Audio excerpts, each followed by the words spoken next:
voudrais parler de cochon. Alors le cadre, petit a, c'est une rubrique qui s'appelle Fiction Service et Histoire Vraie. Et je crois que quand je l'avais lancé, je m'en étais expliqué. Prendre ces choses de l'actualité, ces faits divers, ces sortes de peau du monde, mais sans s'ériger comme c'est tellement ça statut de l'intellectuel qui va venir analyser là. C'est pas ça. C'est prendre ce petit truc, une effraction, une fissure, une fragilité.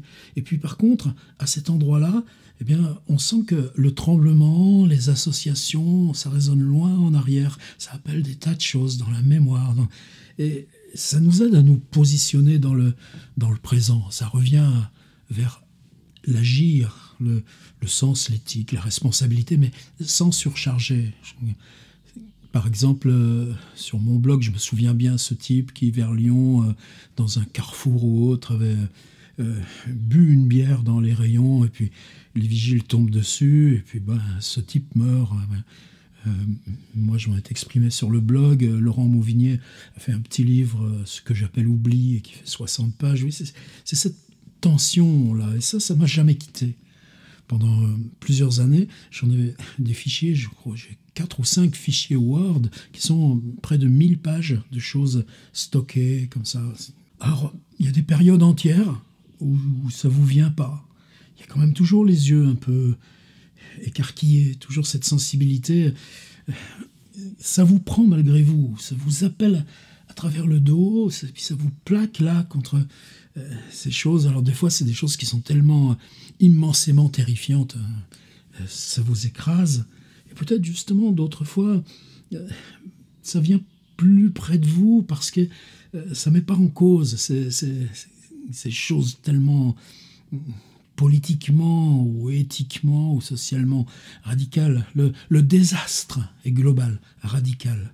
À quel moment des petits microscopes nous permettent d'apprécier sur quelque chose de petit cette totalité de désastre, de nous rendre le désastre non pas appropriable, mais au moins énonçable dans cette énigme, tout ça.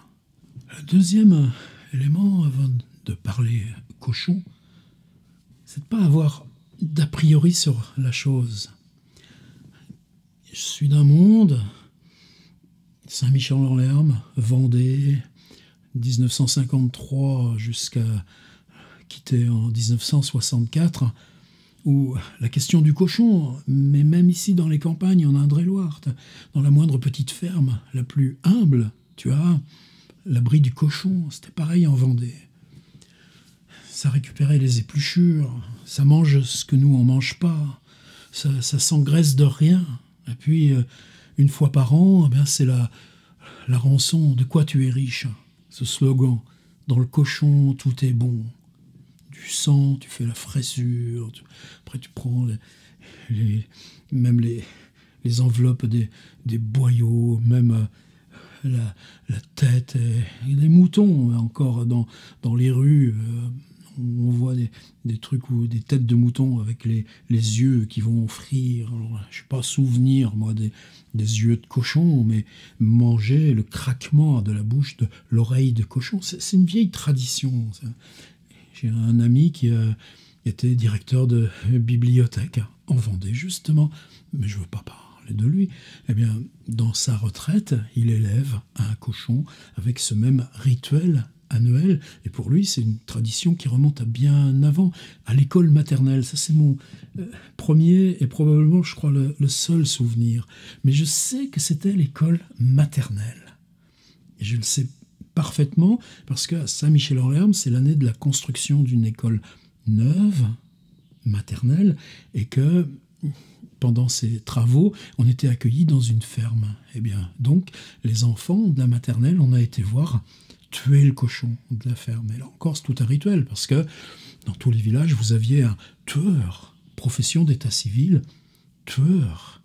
Et comment ça ne vous marquerait pas? C'est-à-dire, la bête, elle se rend bien compte de ce qui se passe, elle se rend bien compte de la mise en place du rituel. Et puis le type, il arrive avec ce long couteau, il égorge Le sang tombe là, tout rouge dans une bassine, et ce qu'on se remémore, c'est le cri de la bête.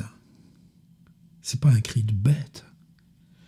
Un cochon, je crois que ça a plus d'éléments communs avec nous dans l'ADN que même les plus grands primates, le chimpanzé. Je crois que le cochon, c'est plus de 96% d'ADN qui nous sont communs. Les greffes d'organes, de foie, etc. Avec le cochon, c'est possible. Après, c'est justement ce flot de circulation. Tu es à la boulangerie, tu vois la une du journal local, et puis tu vois sur la marge de droite, justement ces petits titres-là qui vont disparaître, tu le gardes en mémoire, tu vas voir sur Internet, tu as le droit gratuitement, c'est encore d'autres problèmes, à lire 3 ou 4 articles par mois de ces trucs-là, et je le fais, j'en recopie, mais pas plus.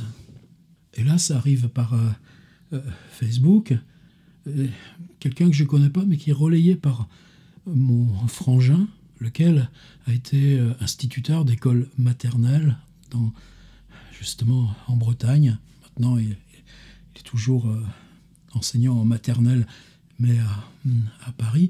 Et c'était un truc, alors je l'ai imprimé là, c'est grossi, et aussi. C'est-à-dire, c'est un extrait du Télégramme de Brest, journal local. Alors j'ai fait la recherche sur Google, puisqu'il donne très précisément le nom pas le nom de l'élevage, mais le village, le hameau Plomodierne. Donc j'ai fait des recherches avec plusieurs mots là-dessus. Le Télégramme de Brest est le seul qui ait parlé de cet événement. Et dans une rubrique, vous voyez, un graphisme, une sorte de trait vertical avec 2 traits horizontaux, et aussi en italique, et puis 2, 4, 6, 8, 10, c'est 12 lignes, c'est une centaine de mots. Juste là, l'atelier d'écriture qu'on est en train de faire, hein, nous aussi. Bloc sans mots. Et puis la personne qui avait mis ça en ligne, et que mon frère avait relayé, ce qu'il disait, c'est « personne n'en parle ». Et pour cause. Alors, je vais le lire. Alors, cochon, Internet, c'est magique. Après, j'ai même regardé, j'ai entré, télécharger masque de cochon. Parce que je m'étais dit, peut-être, je pourrais faire ça moi-même, en me déguisant cochon. Alors, on trouve des trucs, c'est justement aussi pour les écoles maternelles, ça en fait beaucoup qu'on parle ici en ce moment, des masques grandeur nature à télécharger, avec même après un petit mode d'emploi. C'est pour un visage d'enfant, donc tu découpes les trous des yeux, tu as un petit anneau là que tu vas renforcer pour mettre un élastique, et puis ça y est, tu es transformé cochon. On va pas jouer à ça, on va rester sur la lecture de l'article. Les caillebotis cèdent, 80 cochons euthanasiés à Plomodierne. Un accident s'est produit dans une porcherie de Plomodierne lundi, peu avant 9 h, au lieu dit Langadven. Selon nos informations, une poutre qui soutient les caillebotis a cédé dans un bâtiment où se trouvaient 280 cochons. 80 d'entre eux ont alors fait une chute dans une fosse d'environ 1,50 m remplie de déjections. Ils ont dû être euthanasiés. Les 200 survivants ont été déplacés dans un autre bâtiment de ce grand élevage. Les sapeurs-pompiers, au nombre de 46, ont passé toute la journée de lundi dans l'exploitation, n'en sortant qu'après 18 h. Un PC de commandement a été mis en place afin de coordonner le travail des équipes venues du Faou, Douarnenez, Quimper, sans compter la cellule chimique de Brest et le véhicule d'assistance respiratoire de Châteaulin, ainsi que le centre de secours de Morlaix, qui a assuré le repas de midi. Point. Fin de l'article du Télégramme de Brest. Et tant mieux, puisque personne d'autre n'en a parlé, il n'y a rien dans Ouest France, rien, etc. Alors pourquoi ça fait tilt, ce truc? C'est-à-dire, déjà, caillebotis, c'est des planchers avec des lattes qui joignent pas. Donc déjà, les bestioles, ça doit pas être très marrant. C'est pas du sol, c'est pas de la terre. Et puis, c'est 1,50 m au-dessus du sol, ou en tout cas du sol creusé. Et puis, ça veut dire que quand ils pissent, qu'ils chient, tout ça passe à travers les caillebotis. Bon, ça ne doit pas être très joli, la surface même des caillebotis, et ben, ça s'enfonce. Alors, moi, là encore, il y a 10 ans, 15 ans, tu traversais la Bretagne, c'était infernal. Tu avais ces odeurs de lisier. Bon, je crois que ça s'est un peu arrangé. Il y a eu une réaction. Est-ce que c'est une réaction sur, justement, l'élevage industriel? En France, on tue 23 millions de porcs par an. La Bretagne, c'est pas la seule zone d'élevage. Il y a aussi le sud-ouest, bon, le jambon de Bayonne, qui vient rarement de Bayonne, etc. etc. Ça, c'est pas mais ces grands élevages, alors il y a peut-être moins l'odeur de lisier, mais les problèmes d'algues vertes, ces estuaires qui meurent, cette fin de biodiversité, comment ne pas le relier avec ces choses de monoculture? Et puis après, c'est plein de petites cases qui s'ouvrent. Je me souviens en voiture une fois avoir été bloqué en Bretagne. C'était des agriculteurs. À l'époque, c'était le chou-fleur. Et donc, leur revendication, c'était le chou-fleur obligatoire une fois par semaine dans les cantines scolaires. Ah ouais, à ce moment-là, tu éclusais la surproduction. C'est super bon, le chou-fleur breton, mais tout d'un coup, tu te dis, Bon, on avait attendu, finalement, on était passé. Puis tout d'un coup, tu vois les 280 bestiaux qui tombent dans la merde. Et que sur les 280, l'article dit bien les 200 survivants. Donc ça ne devait pas être en bel état. Pataugeant dans ces déjections, et 80 qui sont noyés, étouffés, ou parce que d'autres sont tombés dessus, écrasés. Alors ce genre de massacre, là je ne vais pas donner d'exemple, ce ne serait pas ça. Mais des piétinements dans la foule, tiens, Mauvigné encore, mais pensez récemment à ce sanctuaire juif là, dans la montagne, avec des petites passerelles le long du roc, et puis tout d'un coup, l'analogie, on se l'interdit, ou le stade du Heysel, mais ce qu'éveille l'analogie, là encore, en quoi l'effondrement et ceux qui sont écrasés par la foule des autres, noyés dans leur propre merde, qu'est-ce que ça modélise de bien plus grave et qui nous concerne directement? Alors, vivent encore les bestioles.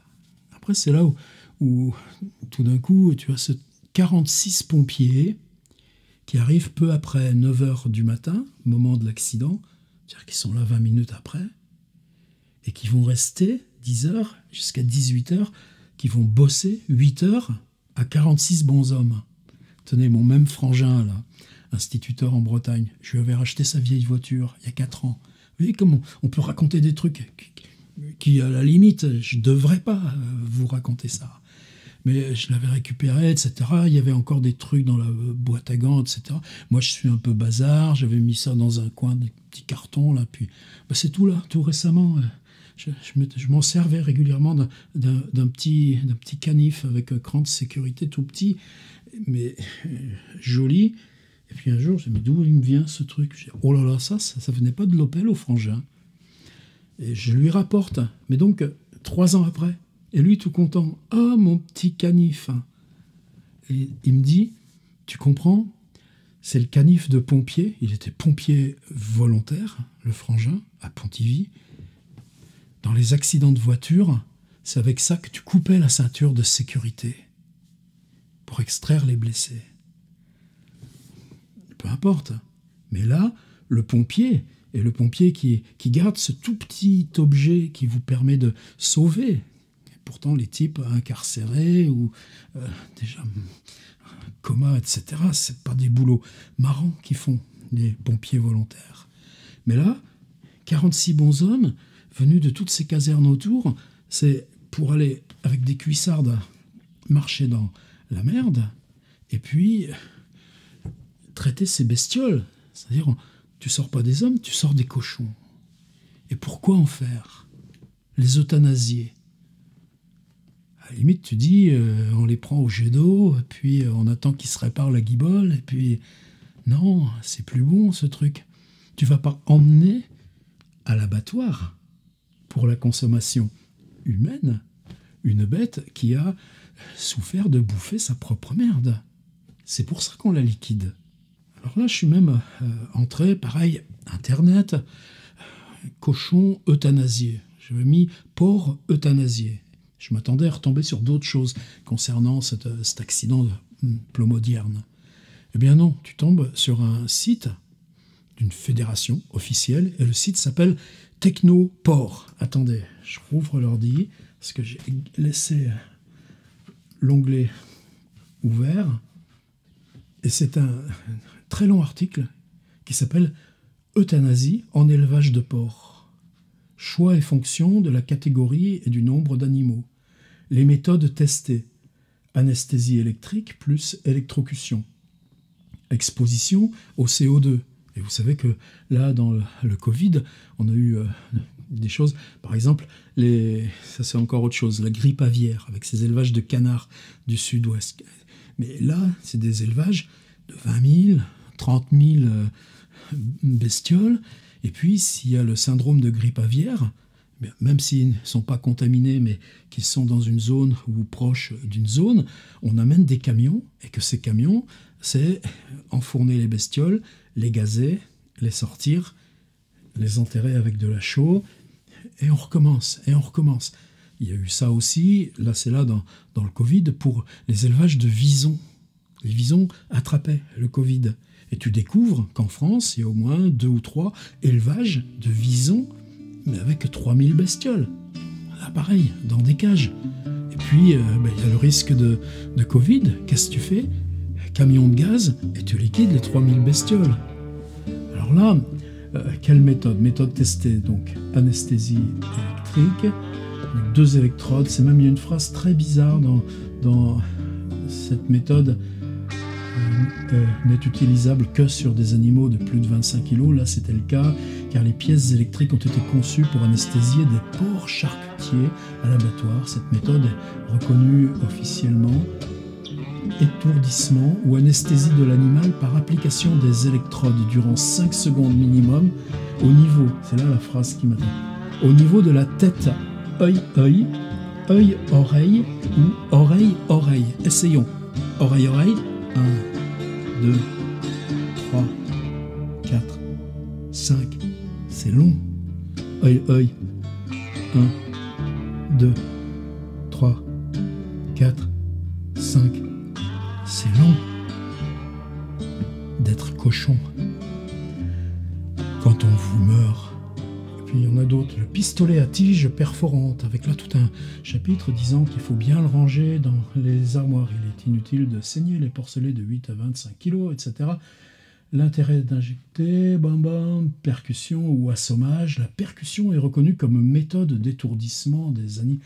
Et t'en peux plus, quoi. T'arrives à la 4e page où justement on te dit les précautions pour ranger l'appareil, parce que tu peux tuer un bonhomme dans une armoire dont seul un responsable a la clé. Et il y a aussi ce chapitre, c'est là que j'ai arrêté de lire ce Technoport, assommage par choc contre une paroi sans saigner. Un traumatisme crânien contre un mur correspond à une méthode rapide, indolore. Pas de vocalisation. La bête ne crie pas. Quel avantage pour ta bonne conscience.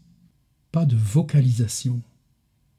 C'est beau. Tout à l'heure, j'ai dit, la bête a vocalisé quand on a enfoncé le couteau. Non, j'ai pas dit ça.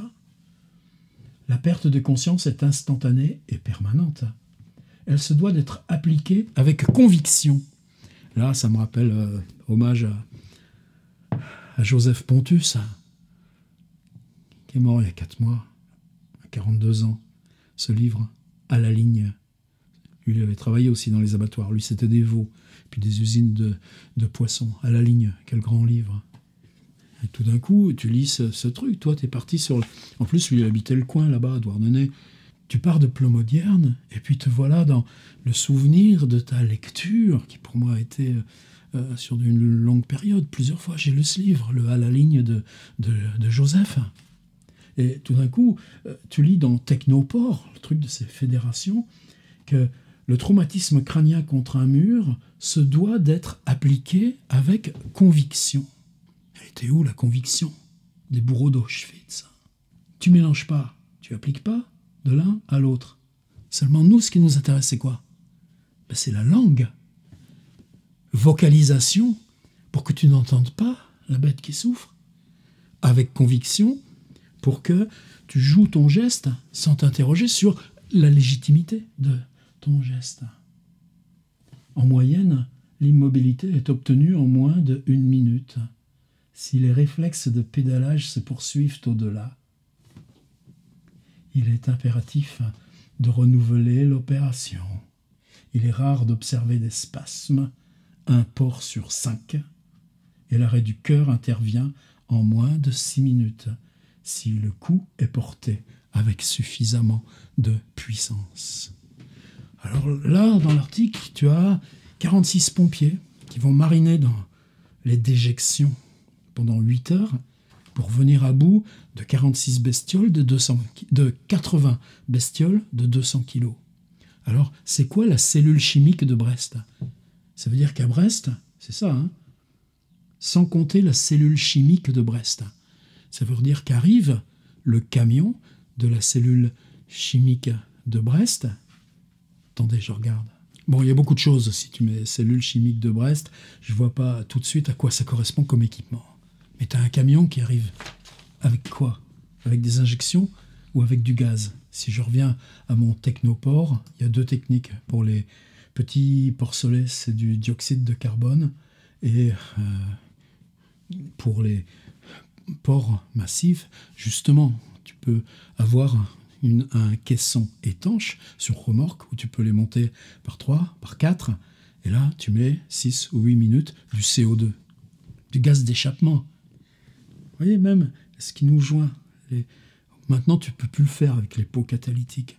Mais combien toi-même, dans ta propre vie, tu as connu directement des types qui, pour partir en douceur, facilement, tu prends un tuyau, tu le mets sur ton pot d'échappement, tu le glisses par la fenêtre avant du véhicule, tu mets le moteur, et voilà, asphyxie au CO2. Donc là, c'était l'euthanasie des cochons. Bon, je ne veux pas développer, ce serait malsain. Et puis, c'est pas la question de la Bretagne, c'est pas la question de la France. En cherchant la port euthanasié, je suis tombé sur le Québec. Le Québec, pendant le Covid, est-ce que les cochons, il y avait des problèmes? Est-ce que les gens mangeaient moins? Non. Par contre, dans plusieurs abattoirs, il y avait moins de personnel. Dans plusieurs abattoirs, quelqu'un a le Covid, cas contact, ça a été le cas en France aussi, parce que lieu de plus grande humidité, lieu de... Bon. Donc, il n'y avait pas assez de monde pour faire tourner les abattoirs. Et la phrase, c'était terrible, c'est-à-dire que dans les élevages, dans ce cas-là, le nombre de porcs grandit, ils deviennent trop gros, parce que tu ne peux pas ne plus les nourrir, etc. Et ils se mettent à se battre entre eux. Et là encore, c'est-à-dire les victimes qui retournent entre elles ou sur elles la condition qui leur est faite. Et là, tu retombes aussi sur des livres de science-fiction, sur, canonique aussi du Gore, expérience russe contre le sommeil. Tu prends 10 bons hommes, tu les prives de sommeil, tu vois. Il y a un moment donné, ils finissent par se battre entre eux. Et au Québec, combien ils ont euthanasié de porcs dans cette logique-là? Plus de 100 000. Vous voyez qu'on est loin, là, même des 80 qu'il y a en France. Et si vous regardez, vous allez trouver des articles très techniques, très machin, tout ça. Ils en ont fait quoi de leurs 100 000 porcs euthanasiés, les copains québécois? Enfin bon, c'est pas mes copains à moi, hein. Québec, c'est grand, hein, plusieurs millions de personnes. Moi, mes potes, ils font de la poésie dans la rue. Oh, voilà. Ce truc me mâche. Puis à un moment, tu es content de dire, tiens, si sur ta chaîne, tu as cette rubrique qui s'appelle Histoire vraie, le faire en direct, ouais, il y a 10 ans, là, quand il y avait cette histoire de canette de bière à Lyon, que tu avais fait un article de blog. Là, non. Tu parles, puis on est toujours ensemble. Ça veut dire qu'il y a quelque chose qui se passe, tu comprends? Et puis la dernière phrase. Ainsi que le centre de secours de Morlaix qui a assuré le repas de midi. Ben ouais, parce que les gars, ils étaient là depuis 9 h le matin. Le camion, les trucs, ça ne devait pas être marrant. Et puis l'odeur, et puis tout ça. Et puis sur le coup de 13 h, sur le coup de 14 h, quand tu sais que t'as soulevé toutes les bestioles, mais que maintenant il s'agit de passer à l'étape du gaz ou du pistolet à percuteur ou de ben faut manger quand même. Alors les pompiers de Morlaix, de quoi ils se sont chargés, eux? D'amener quelques baguettes de pain, et puis un peu à manger, un peu quoi boire, peut-être faire un broc de café. Et c'est ça la question en fait. Les gars de Morlaix, là, si quelqu'un les connaît, qu'est-ce que vous avez mangé le midi? Vous en avez mangé le repas de midi à Plomodierne, les 46 gars qui se sont dévoués, non pas pour sauver des vies, mais pour faire le sale boulot. Vous en avez mangé du cochon, dites. Vous en avez mangé du cochon.